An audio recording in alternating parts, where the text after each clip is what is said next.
You've been involved in a number of bar committees, but I wonder, I'm particularly interested if you have occasion to work with younger barristers or in terms of, say, the readers' course. What sorts of advice do you give people starting out at the bar or in their early years at the bar? Well, I actually taught advocacy at Monash University for 7 years, and I was on the Bar Council for a number of years. I lost track of how many, and have given the occasional lecture to the readers' course. The first thing I would say is you've got to do your homework. I mean, you can't wing it as a barrister. Got to do your homework. You should take, in effect, whatever's on offer, unless there's some special reason why you don't want to. I mean, if you go to the bar to be a specialist in some esoteric area of law and that's all you want to do, as long as you're prepared to starve, that's all you ought to do. But I would advise anyone who wants to be a good advocate to do whatever's offered to you. I think if you can grab a jury case, you should. Everyone ought to do criminal cases. I mean, that is where you learn to be an advocate. It's where you learn to think on your feet. It's where you learn to manage judges as well as juries. But the other advice I'd give, and I gave this advice actually to a dinner that I was asked to address of readers, and that is, don't become a bookworm. That is to say, don't just focus on the bar and the law as your life. Go to the theatre, get married or get a partner, have kids, go on holidays, become a rounded person is what I would recommend. Don't just focus on being a barrister, but be prepared to work hard. You've had a long and stable marriage. I shouldn't perhaps say it this way, but the bar does have its fair share of marriage breakups and family breakdowns. I can understand that.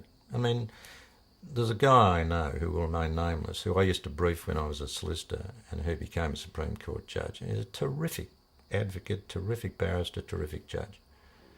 He used to go home and have his dinner in his study at night. His wife would serve him dinner in his study at night because he had so much work. Well, that's not on as far as I'm concerned. I wouldn't do that. And I wouldn't recommend anyone do that. I think you've got to mix with your family. I think wives get neglected. I think barristers become too focused on their careers and their work. And my wife and I always used to take holidays. I mean, we always would take some time off, leave the kids in the care of somebody and cross your fingers and hope they were there when you got back, but have good holidays. So the essence of it is to tell young barristers to literally get a life. Absolutely. Yeah. I mean, what's the point? Are there any trends at the bar that you feel concerned about in terms of, say, bar culture, bar practice? Well, I'll tell you one trend that I think's got to be stopped. It's sort of a combination of factors. I noticed towards the end of my career when I was doing a lot of big work, big cases, I mean, and briefs sort of, this desk wouldn't accommodate some of the briefs I got. You need a wall to accommodate the brief in some cases. There's a growing trend to leaving, I think we're getting Americanised, we're leaving no stone unturned. Every single point's chased down to the last nth degree. Solicitors ply you with material like you wouldn't believe.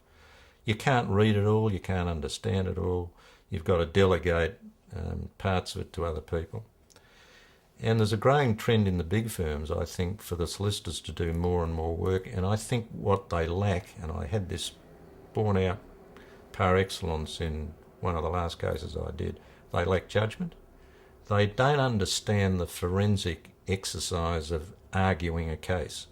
A lot of them know a lot. A lot of them think they know everything that needs to be known, but in many cases they just don't have that extra touch that a barrister brings to a case. And I think there's too much work going on, frankly. It's a strange thing to say, but I think there's far too much work going on.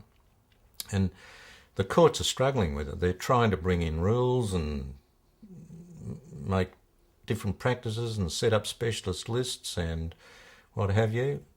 For the clients, it's critical. I mean, no client doesn't want to win a case, and they want you to do everything, provided they can afford it. But it's got out of control, I think. And so in a sense, yes, as you say, they're overwhelmed with too much minutiae, but there's just simply not enough room for the powers of judgment and discernment. Well, and what's more, even as senior and as experienced as I was, I found myself being second guessed by solicitors and often junior solicitors. And I actually returned a brief on that basis towards the end of my career. I just said, I've given you the advice, you won't take it, you're second guessing me, you don't need me, do it yourself. And it ended up, the advice I gave in the first instance, what they eventually had to do. Anyway, I'm not going to tell you the case, and you can probably guess what it was, but it ended up as a disaster.